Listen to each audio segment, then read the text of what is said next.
Okay, I'll talk about the making of the first video training package on Synfig Studio, which was released in November 2013, and in which I took part as the English voice of the course.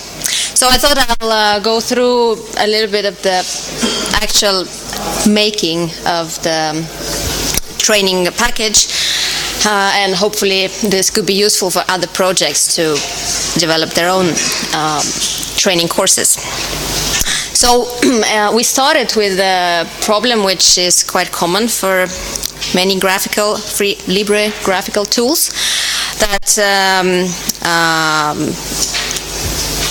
there was increasing amount of users or people who got interested in using Synfig, but they didn't really have the time, or they had other issues that they couldn't dedicate the time and effort to get acquainted with the program. So we felt that there was an increasing need to make some kind of a very short, straight to the point introduction, as easy as possible, and giving as much as possible to new users of Synfig.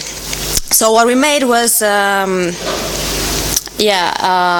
very short, straight to the point video course containing 11 lectures and in total 1 hour of content. And these lectures cover essentially the basics of some basics of making animation with Synfig, and finish with an example of actually making cutout animation with character. And the way the course was designed was the idea was that it should be it started with Russian and English, but it should be accessible for in many other languages, and there should be the possibility to be scaled up by the community, and it should be hosted in a platform that allows multilingual video courses, open content licensing, and it also has a voucher system so that there could be some awards, or it could be flexible the way the course is distributed. So in the beginning, the course contents initially they were made in Russian, because they were made by Konstantin Dmitriev, one of the main contributors and users of Synfig. And the course contents came partly as a result also of a set of master classes that he did in Russia on Synfig. So he made a compendium out of these classes, condensed them in 1 hour, and recorded a video in Russian. So then the task, and this is where I got involved, was to make the English version and contribute to its making. We started with Transifex and translating the Russian script to English.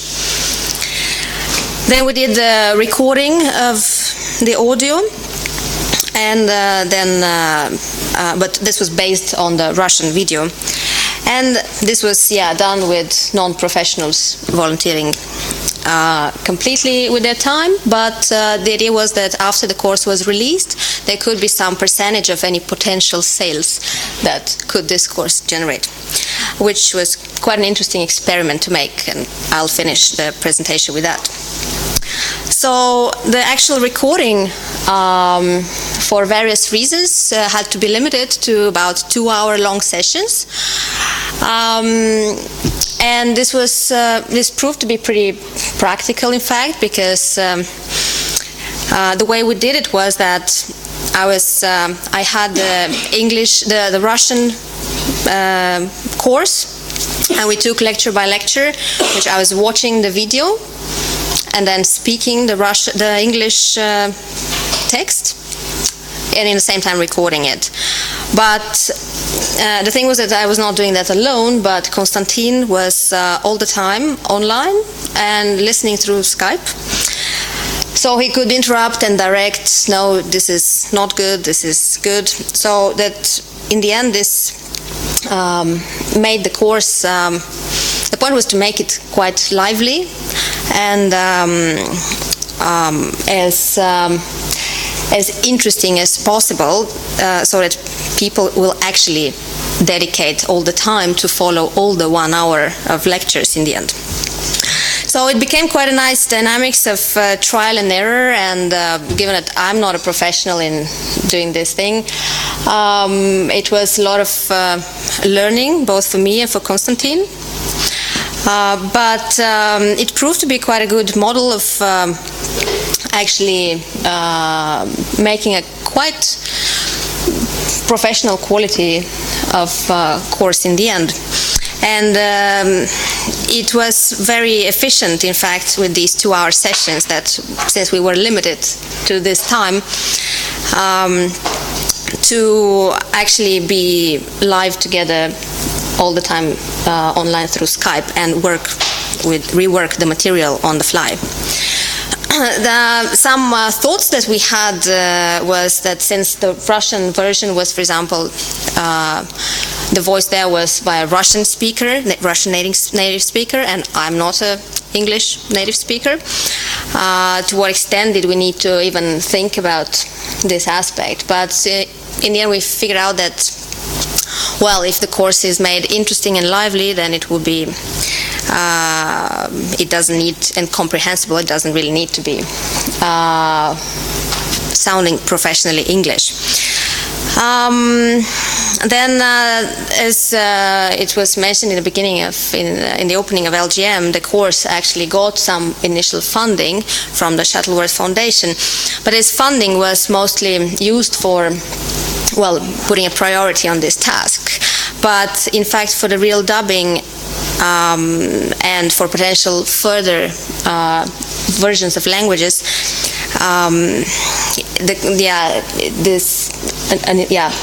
it is relying still on volunteers.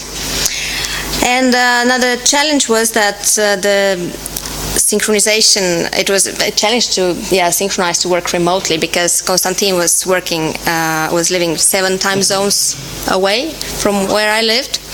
So these 2-hour time slots were pretty hard to match, but it was also very good in terms of improving the efficiency of collaboration. So finally the course was, after we recorded the audio, it was assembled with Ardour and Blender.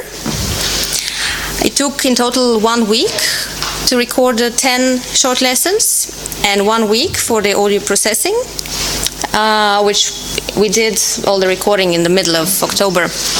And finally the course was launched in November 2013. And now it's distributed through in 2 ways, through Udemy, where there is a live forum and you can get support for the course and updates as well.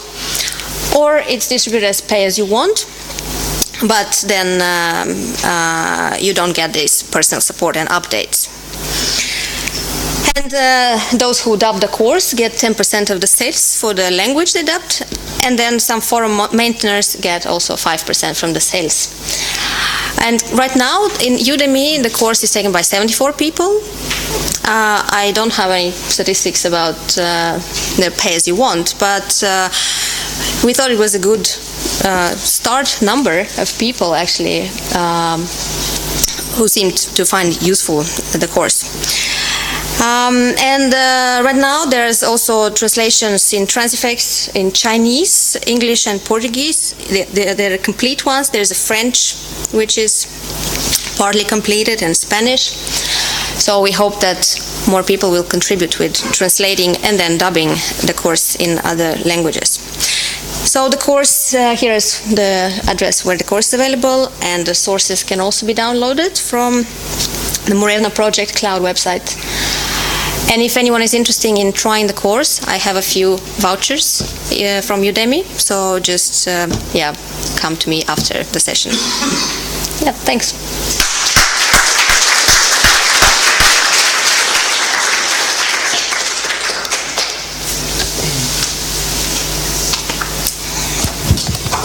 So we take one question.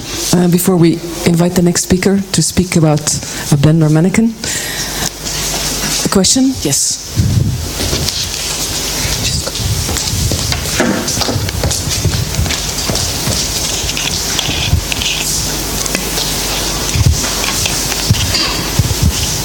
Hi, I've done the course and it's really great, so thank you. But Synfig is at the moment in quite a rapid state of development, and I was wondering if you're planning to update the video with the new changes over the next few months or the next year, or how that updating stage will happen. Yeah, well, I think you should contact Konstantin for that, because he will be the one to do that. But I'm sure that this is not the last course, so there will be definitely updates. But this was like the first emergency course which had to introduce the package. But when will next course come? It's hard to say. Thank you, Julia. Another one. Sorry, I have too many things.